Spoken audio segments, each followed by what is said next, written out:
తరలి రాద తనే వసంతం తన దరికి రాని వనాల కోసం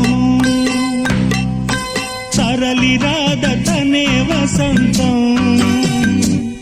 తన దరికి రాని వనాల కోసం గగనాల దాకా అలసాగకుంటే మేఘాల రాగం ఇలా చేరుకోదా తరలి రాద తనే వసంతం తన దరికి రాని వనాల కోసం